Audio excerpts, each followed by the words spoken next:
Bhaktivedanta Swami Srila Prabhupada ki. ISKCON BBD founder Charya Srila Prabhupada ki. Jayom Vishnupad Paramahansa Padavajikacharya Stota Sutta Shri Srimad Divine Grace Bhakti Siddhanta Saraswati Goswami Maharaja ki. Ananta Gauri Vaishnavrinda ki. Namacharya Shlahadadas Thakur ki.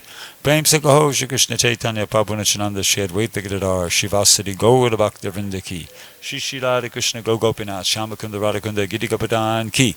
Vrindavan Dham ki. Navadvip Mayapur Dham ki. Ganga Jamuna Mai ki. Tulasi Devi Maharani ki. Samaveda Bhakta Vrinda ki. All glories to the assembled devotees, all glories to the assembled devotees, all glories to the assembled devotees.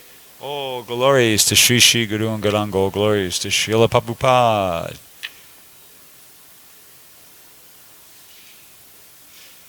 Om Namo Bhagavate Vasudevaya. Om Namo Bhagavate Vasudevaya.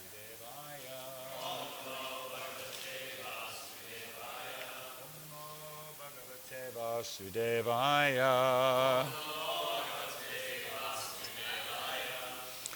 So we're reading from the Srimad Bhagavatam,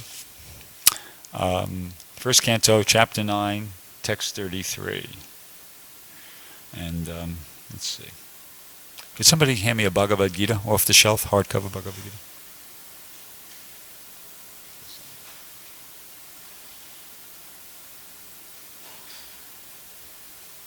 Thanks.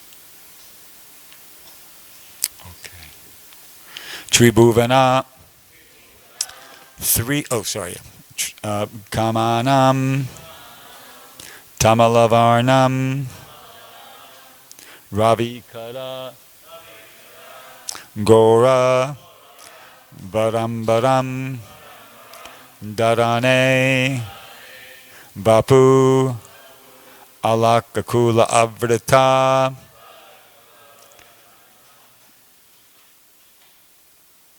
Anana Abjam.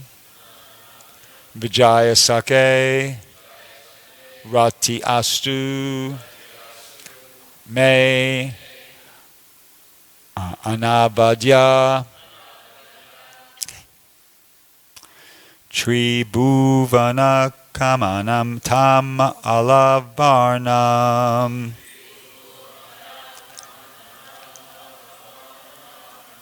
Tribhuvana Kamanam Tamala Alavarnam.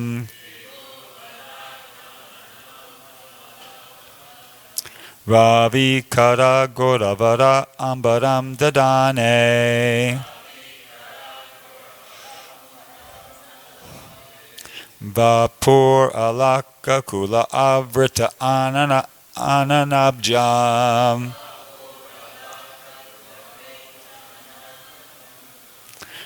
Vapur alaka kula avrita ananabjam. Vijaya sakedratirastu me anuvajya.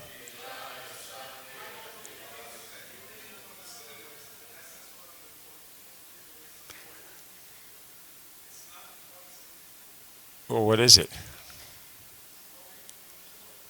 Tribhuvana Kamanam Tamalavarnam. Like that? All right. Tribhuvana Kamanam Tamalavarnam. Ravikara Gora Vara Ambaram Dadane. Vapur Alaka Kula Vritanu Abjam.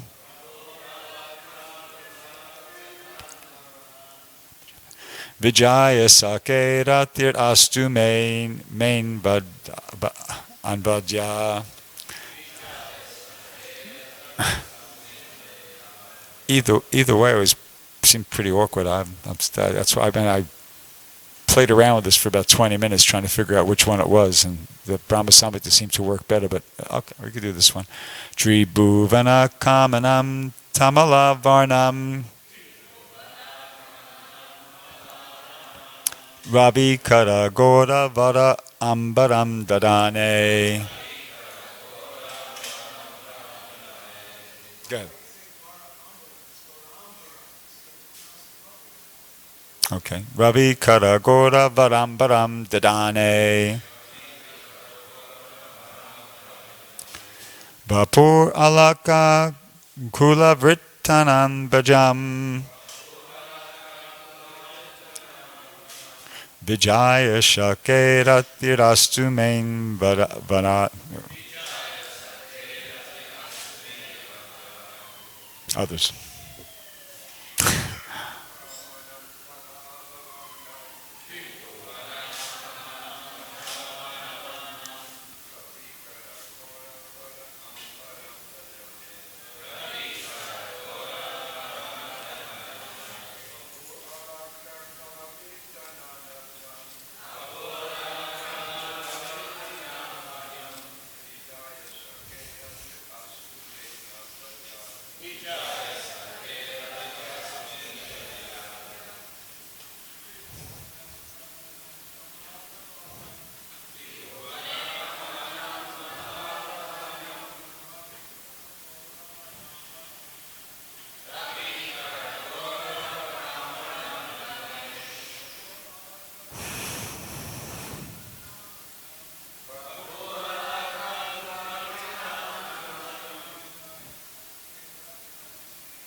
Vaishnavis.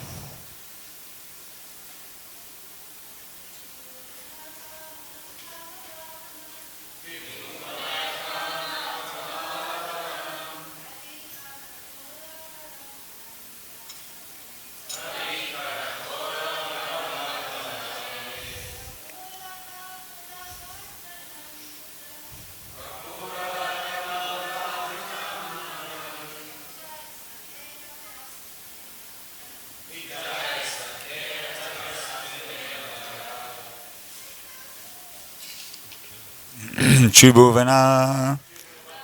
Three statuses of planetary systems. Kamanam, the most desirable.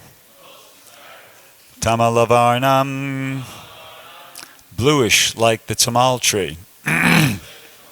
Ravikara, sun rays. Ngora, golden color. Varambaram, glittering dress. Dadane, one who wears. Vapu, body. Alakakula avrita, covered with paintings of sandalwood pulp. Anana abjam, face like a lotus. Vijaya sake, unto the friend of Arjuna. Rati astu, may attraction be reposed upon him. My. Anabhajya, without desire for fruitive results. Purport. Translation and purport by His Divine Grace, A.C. Bhaktivedanta Swami Srila Prabhupada. Sri Krishna is the intimate friend of Arjuna. He has appeared on this earth in his transcendental body, which resembles the bluish color of the tamal tree. His body attracts everyone in the 3 planetary systems, upper, middle, and lower. May his glittering yellow dress and his lotus face, covered with paintings of sandalwood pulp, be the object of my attraction, and may I not desire fruitive results. Purport. When Sri Krishna by his own internal pleasure appears on earth, he does so by the agency of his internal potency. The attractive features of his transcendental body are desired in all 3 worlds, namely the upper, middle, and lower planetary systems. Nowhere in the universe are there such beautiful bodily features as those of Lord Krishna. Therefore, his transcendental body has nothing to do with anything materially created. Arjuna is described here as the conqueror, and Krishna is described as his intimate friend. Bhishmadev, on his bed of arrows after the battle of Kurukshetra, is remembering the particular dress of Lord Krishna, which he put on as the driver of Arjuna's chariot. While fighting was going on between Arjuna and Bhishma, Bhishma's attraction was drawn by the glittering dress of Krishna, and indirectly he admired his so-called enemy Arjuna for possessing the Lord as his friend. Arjuna was always a conqueror because the Lord was his friend. Bhishmadev takes this opportunity to address the Lord as Vijay Shake, friend of Arjuna, because the Lord is pleased when he is addressed conjointly with his devotees, who are related with him in different transcendental humors. While Krishna was the charioteer of Arjuna, sun rays glittered on the dress of the Lord, and the beautiful hue created by the reflection of such rays was never forgotten by Bhishmadev. As a great fighter, he was relishing the relation of Krishna in the chivalrous humor. Transcendental relation with the Lord in any of the different rasas, humors, is relishable by the respective devotees in the highest ecstasy. Less intelligent mundaners who want to make a show of being transcendentally related with the Lord artificially jump at once to the relation of conjugal love, imitating the damsels of Brajadam. Such a cheap relation with the Lord exhibits only base mentality of the mundaner, because one who has relished conjugal humor with the Lord cannot be attached to worldly conjugal rasa, which is condemned even by mundane ethics. The eternal relation of a particular soul with the Lord is evolved. A genuine relation of the living being with the Supreme Lord can take any form out of the 5 principal rasas, and it does not make any difference in transcendental degree to the genuine devotee.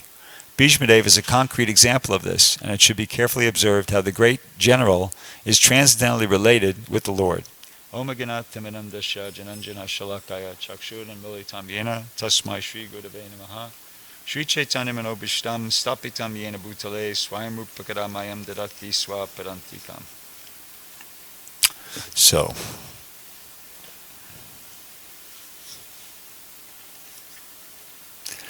here Bhishmadev is lying on his bed of arrows, and he's being visited by Maharaj Yudhishthira, the Arjuna, all the Pandavas, Lord Krishna, and he's about to offer prayers to Krishna.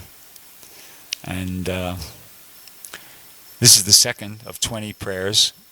And the first prayer he starts off by saying, "Let me now invest my thinking, feeling, and willing, which was so long engaged in different subjects and occupational duties in the all-powerful Lord Sri Krishna." So that's his intention, to do that. And actually, in the Nectar of Devotion, Prabhupada, there's a few references to Bhishmadev in the Nectar of Devotion here. Prabhupada cites a definition given by Bhishmadev of what love is, love of Godhead. And Prabhupada says, a great authority like Bhishma has explained that love of Godhead means completely giving up so-called love for any other person. According to Bhishma, love means to repose one's affection completely upon one person, withdrawing all affinities for any other person. So Bhishmadev, I don't know if Prabhupada's thinking of these verses while he's making that statement, but he seems to be walking his talk. You know, what he's being cited as, according to his definition of what love of Godhead is, he's, intending to do that here. in his prayers. Okay, kind of going through the purport point by point. Prabhupada says here the Lord is the absolute form of eternity, bliss, and knowledge. As such, transcendental loving service to the Lord is... Am I doing the right thing? Sorry. Reading the wrong purport. Sorry, I started to read the wrong purport. When Sri Krishna, by his own internal pleasure, appears on earth, he does so by the agency of his internal potency. So can anybody think of a Bhagavad Gita verse which states that? Give us a break, will you? You know, we don't want the 45-year devotees. That was, hopefully, we get the devotees 5 years and less, maybe. Okay, that's the verse, yeah. Archer to let the cat out of the bag. Ajopi san aviyam bhutanam ishvaropi san prakatim swamadhistaya sambhavami atmamaya. That Krishna says when he comes to this material world, he does that in his internal potency. And that's the verse that states it. And the next sentence is saying how the attractive features of his transcendental body are desired in all the three worlds, namely the upper, middle, and lower planetary systems. Nowhere in the universe are there such beautiful bodily features as those of Lord Krishna. So, can anybody think of a verse or some Sanskrit, a verse or a shloka, which we actually recite every day, where this same point is being made? Not in exact same words, but we chant it every day, together, in the morning. Well, not exactly, but you're warm. You're pretty warm. Within the last half hour, let's say. Huh? No. The question again is a verse that touches upon this point about how Krishna's attractive features are desired in all the three worlds, namely the upper, middle, and lower planets, and not Archita. What? Yeah, Brahmasanita. Vainam kvanantam adavinda dalacham. Kandarpa koti kamani avashesha sobam. That he's more attractive than thousands of cupids. So that's, every morning we're reciting that, and it's describing some of the same things that are described here in this verse. That Krishna has eyes like blooming lotus petals, and his color is referred to, and etc. So Prabhupada goes on to say here, therefore his transcendental body has nothing to do with anything materially created. Can anybody think of a verse from the Bhagavad Gita which states that? Yeah, that one. And what about Avajananti Mamudha Manashimta? Krishna's body is nothing to do with this material world. Fools think that, but it's totally transcendental. So Prabhupada goes on saying here how Bhishma Deva on his bed of arrows after the battle of Kurukshetra is remembering the particular dress of Lord Krishna which he put on as a driver of Arjuna's chariot while fighting was going on between Arjuna and Bhishma. Bhishma's attraction was drawn by the glittering dress of Krishna, and indirectly he admired his so-called enemy Arjuna for possessing the Lord as his friend. So when you hear this, at least when I read it, I was thinking, wow, this doesn't sound like the meditation of somebody who's, remembering a battle. It was like Bhishma was engaged in a fighting against Arjuna and Krishna, and he's remembering. But what is he remembering? He's remembering how beautifully Krishna was dressed. It sounds more like, say, somebody goes to a dance and he sees his friend with a beautiful girl or something like that. And, you think that you'd hear a different memory of a battle scene, an engagement in a battle, but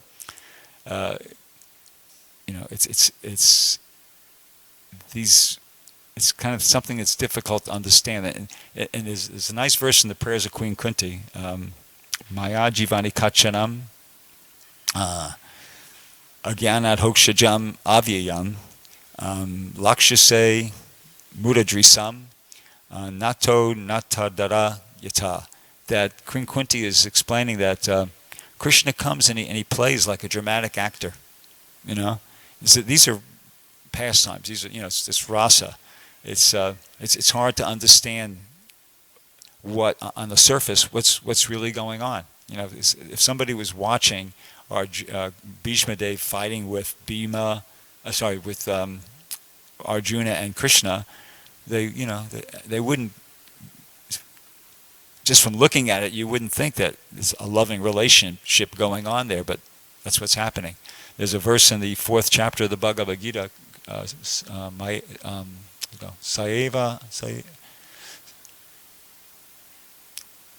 anyway, I can't remember the first line, but Bhaktos sime sakat cheti rahashyam hietarutamam. That Krishna says that he's instructing this science of devotional service, of yoga, to Arjuna because he's his friend and his devotee. Therefore, he can understand the mystery of this science.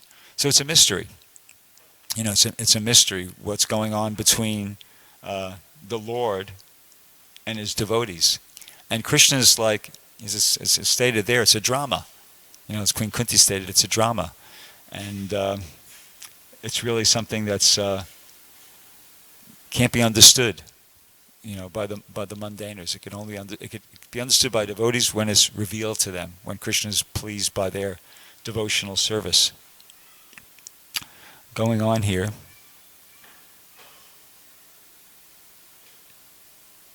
Bhishma Dev takes the opportunity to address. Oh no, I think I skipped a sentence here.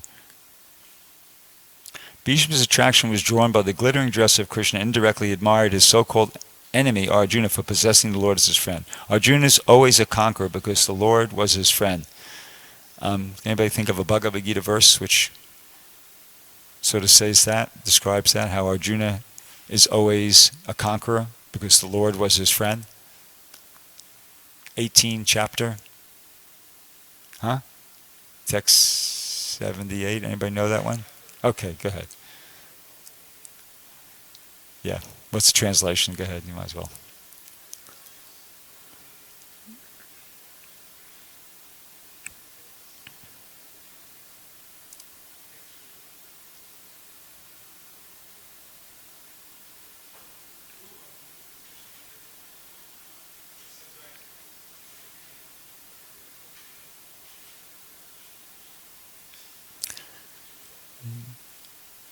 Yep. So it goes on. Bhishma Dev takes this opportunity to address. Bhishma Dev takes this opportunity to address the Lord as Vijay Shaki, friend of Arjuna, because the Lord is pleased when he is addressed conjointly with his devotees, who are related to him in different transcendental humors. So can anybody think of another example of that, where Krishna is addressed not as Krishna, but as Prabhupada says here, in relation to his devotee? You want a hint? What? Yeah. Well, actually, there's so many examples of that. Well, the one that came to my mind is in the Shashastakam prayers. I heard Prabhupada comment on this. Ayi Nanda Tanuja. Nanda Tanuja. Prabhupada in a lecture was kind of made that point that Nanda Tanuja is the son of Maharaj Nanda. And same point. He likes to be addressed in relation to his devotees. That's, rather than just directly by his name. It says, because the Lord is pleased when he is addressed conjointly with his devotees, who are related to him in different transcendental humors. While Krishna was charioteer of Arjuna, sun rays glittered on the dress of the Lord, and the beautiful hue created by the reflection of such rays was never forgotten by Bhishma Dev. As a great fighter, he was relishing the relation of Krishna in the chivalrous humor. Transcendental relation with the Lord in any of the different rasas, humors, is relishable by the respective devotees in the highest ecstasy. Less intelligent mundaners who want to make a show of being transcendentally related with the Lord artificially jump at once to the relation of conjugal love, imitating the damsels of Vraja. Such a cheap relation with the Lord. Well, a point that's being made here is that Bhishma Dev was primarily in the Dasya Ras, servitude, and a secondary ras of chivalry. And, he was satisfied in that. That's the point Prabhupada's going to make here. He says,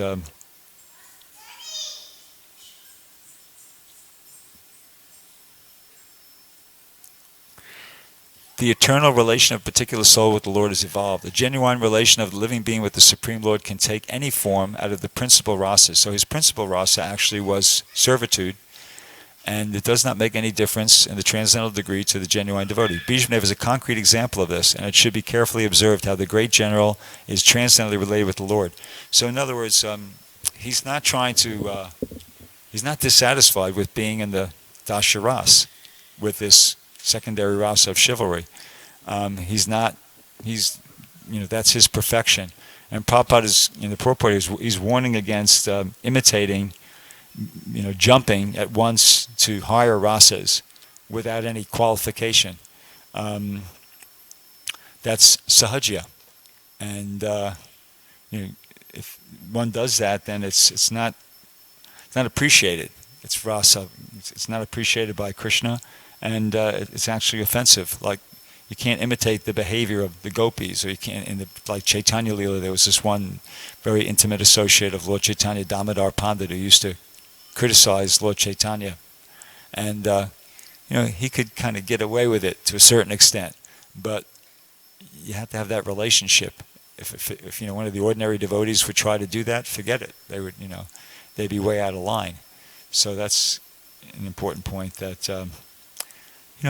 whatever rasa one finds oneself in, as it says here, it's evolved. That's perfect, and there's no need to try to imitate the behavior of devotees who are in another rasa, because it's artificial, and it's consequently it's not favorable devotional service.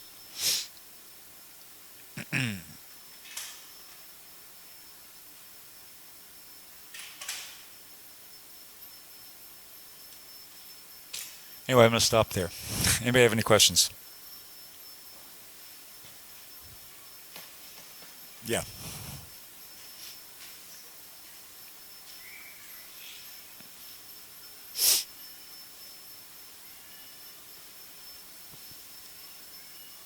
Thank you. Thank you, Prabhu. I just read a definition between a Sahajya and a Vaishnava. Yeah. Is that the Sahajyas are thinking of their own sense gratification, where a Vaishnava is thinking of Krishna's pleasure. And so that's a good point. The basic difference. Well, I'll tell you what I could do, since we got a few minutes. I found some, as I said, I went through the Nectar Devotion, and I found some things about Bhishma Dev, so I'll read a couple things here. They're pretty good.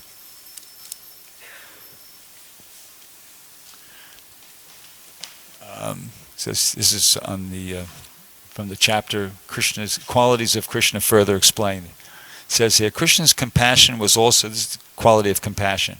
Krishna's compassion was also exhibited when grandfather Bhishma was lying on the bed of arrows, which had been shot through his body.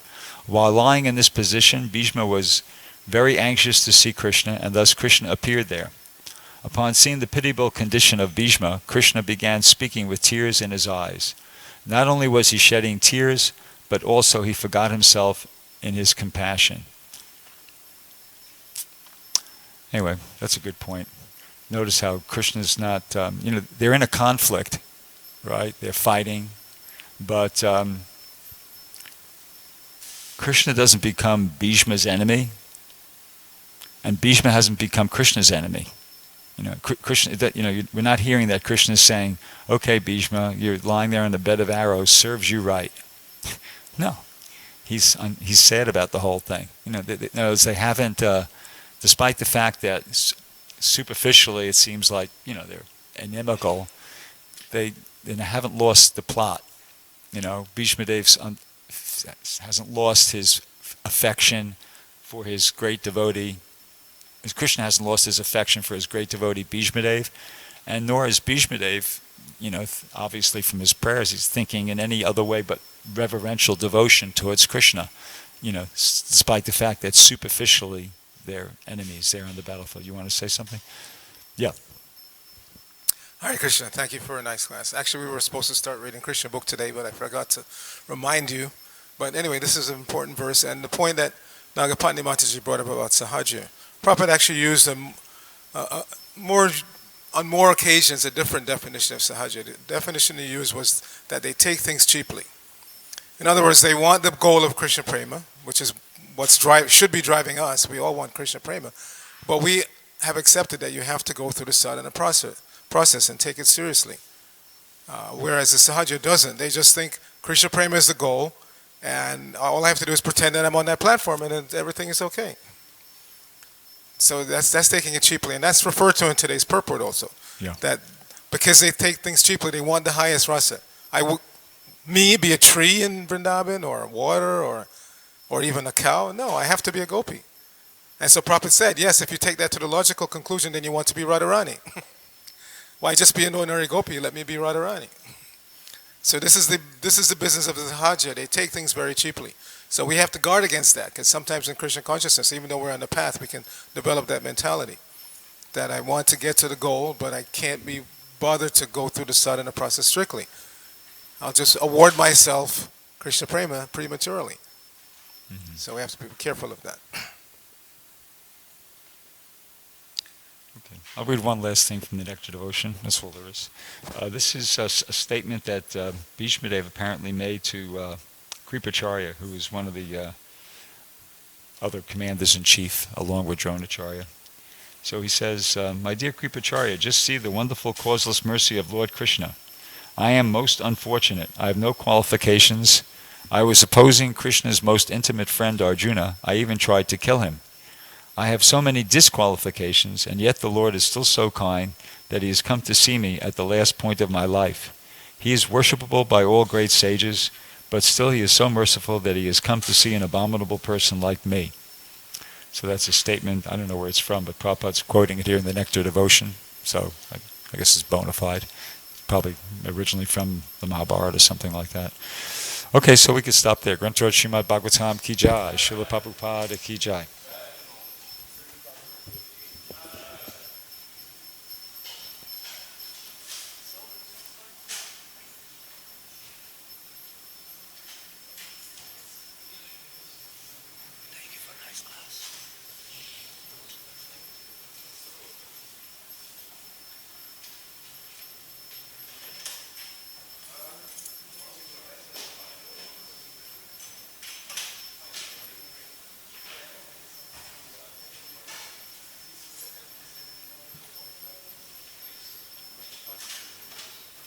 Thank you for the class. I had a question. How does a Vaishnava know when they're qualified, since normally the Vaishnava is very humble and they say things like, I have no qualification to do this or this and things like that. So how would a Vaishnava actually know they're qualified to be on a higher platform or progressive teachers? Along with the instruction comes the devotees are always going to think they're qualified, but you were asked to do the instruction with the authorities, then you can just think, well, I feel qualified to do this, but I don't want to trust just how to do it. I'm a servant, so I do it. Something like that.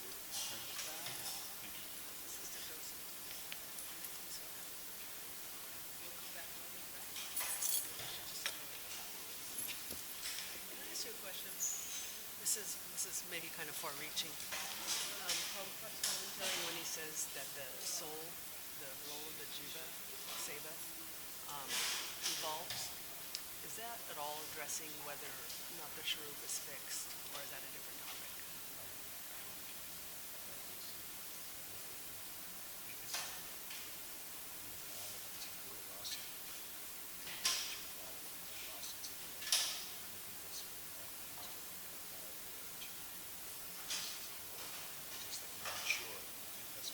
Okay, so more internal than.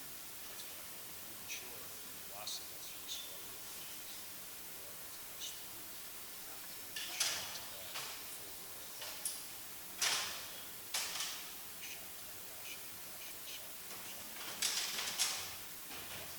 right, thanks.